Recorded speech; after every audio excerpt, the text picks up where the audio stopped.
तिरपाल व घास फूस से बनी झोपड़ी में रहने वाली कछार की छात्रा पूजा ने राष्ट्रीय स्तर का इंस्पायर अवार्ड पाकर किया अपने जिले का नाम रोशन। जी हाँ, पूजा ने अपने विज्ञान शिक्षक राजीव श्रीवास्तव के प्रयास से इंस्पायर अवार्ड के लिए आवेदन किया। उसका धूल रहित थ्रेसर का मॉडल जिले स्तर के बाद अब प्रदेश स्तर के लिए चुना गया। इसके बाद प्रदेश स्तर पर मूल्यांकन हुआ तो उसे राष्ट्रीय स्तर की स्पर्धा के लिए चुन लिया गया। तिरपाल व घास फूस से बनी झोपड़ी में रहने वाली पूजा एक गरीब और साधारण परिवार से है। इनके पिता एक मजदूर हैं, रोजाना पेट भरने के लिए मजदूरी करने जाते हैं। ऐसे विषम हालात में भी पूजा ने पढ़ाई नहीं छोड़ी। वहीं सरकारी स्कूल में पैदल पढ़ने जाती कछार की छात्रा पूजा ने कमाल कर दिया। जी हाँ, धूल रहित थ्रेसर का मॉडल बनाकर इंस्पायर अवार्ड के लिए राष्ट्रीय स्तर पर नामित हुई। वहीं भारत सरकार के विज्ञान और प्रौद्योगिकी विभाग की ओर से इंस्पायर अवार्ड दिया जाता है।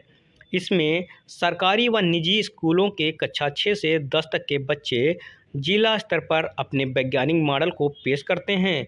सिरौली गौसपुर ब्लॉक के ग्राम अघेरा गांव की रहने वाली पूजा गांव से करीब 1 किलोमीटर दूर स्थित पूर्व माध्यमिक विद्यालय में कक्षा 8 की छात्रा है। अब पूजा का थ्रेसर वाले मॉडल का मूल्यांकन देश के वरिष्ठ वैज्ञानिक का प्रतिनिधिमंडल करेगा। पूजा के पिता पुत्तीलाल दिहाड़ी मजदूरी करते हैं, जबकि माता सुनीला देवी महीने में 1500 रुपये मानदेय और उसी सरकारी स्कूल में रसोइया है जहां पूजा पढ़ती है। शिक्षक राजीव बोले, स्कूल में आ रही धूल से मिला आइडिया। शिक्षक राजीव श्रीवास्तव बताते हैं कि साल भर पहले विद्यालय के पास एक थ्रेसर में गेहूं की कटाई हो रही थी। धूल विद्यालय की ओर आ रही थी, सभी परेशान थे। तब पूजा ने ही सुझाव दिया कि क्यों ना ऐसा थ्रेसर हो जाए, धूल न फैलाए। बस इसी सोच पर उसने काम शुरू कर दिया। कबाड़ के सामान से थ्रेसर का मॉडल तैयार किया। शिक्षक ने इंस्पायर अवार्ड के लिए उसका ऑनलाइन आवेदन कर दिया। वहीं पूजा के पिता का कहना है कि हम तो पढ़ नहीं पाए, लेकिन बिटिया ने बढ़ाया मान। पूजा ने बताया कि शिक्षक राजीव सर ने उसे आगे बढ़ने के लिए हमेशा प्रेरित किया और मेरे माता पिता ने भी हमें काफ़ी सपोर्ट किया। क्या नाम है बेटा? सर मेरा नाम पूजा है, मैं कक्षा 8 की छात्रा पूजा हूँ। स्कूल का क्या नाम है आपके? सर मेरे स्कूल का नाम उच्च प्राथमिक विद्यालय अधीरा। अच्छा, आपको जो अभी जिस प्रोजेक्ट के लिए सम्मानित किया गया है, जो सम्मान आपको मिल रहा है, क्या प्रोजेक्ट है और कैसे दिमाग में आया आपके? सर ये जो प्रोजेक्ट है उसका नाम भूसाधीन पृथक्करण यंत्र है। सर जब हम स्कूल आते थे तो हम स्कूल में हम लोग पढ़ रहे थे, तो स्कूल के पास चल रहा था थ्रेसर, तो जिसकी धूल हमारे स्कूल के अंदर आ रही थी, तो जिसके कारण हम लोगों को पढ़ने में दिक्कत होती थी, जिसके कारण सांस लेने में भी दिक्कत होती थी, खांसी भी आ जाती थी। तो तभी से आपके दिमाग सर इसमें हम तो मतलब बनाया था कि भूसाधूल पृथक्करण यंत्र बनाया है। सर हमने जो मतलब समझाया कि सब गेहूँ की कटाई के समय हम देखते हैं थ्रेसर मशीन द्वारा गेहूँ से भूसे को अलग किया जाता है। गेहूँ तथा भूसा अलग होने के पश्चात 2 अलग-अलग रास्ते से बाहर निकल जाता है। गेहूँ तो हमें सरलता से प्राप्त हो जाता है, परंतु भूसे के साथ निकलने वाली धूल वातावरण को बहुत प्रदूषित करती है। हमारा उपकरण भूसे के साथ निकलती सी धूल को वातावरण में जाने से रोकता है।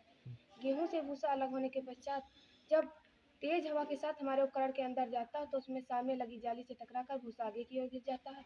वही दूसरे पंखे की सहायता से भूसा उपकरण के बाहर चला जाता है। वही दूसरी ओर धूल जाली से हवा के सहारे उस पर निकलकर दूसरे रास्ते से नीचे रखे पानी के बर्तन की ओर चली जाती है। धूल के कण पानी में रह जाते हैं, स्वच्छ हवा वातावरण में चली जाती है। अब जो इसमें का भूसा जो भी जीव जंतु खाएगा उसके लिए स्वास्थ्यवर्धक होगा।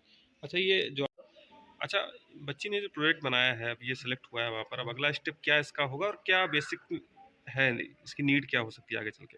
सर इसकी नीड बहुत है, इसका बहुत ही अच्छा प्रोजेक्ट है, क्योंकि जो आजकल हमारा हम जैसे हम लोग ग्रामीण परिवेश में पढ़ाने आते हैं, यहाँ देखते हैं, अभी आप फरवरी मार्च में देखें जब गेहूँ की कटाई होगी, हर तरफ धूल ही धूल होगी।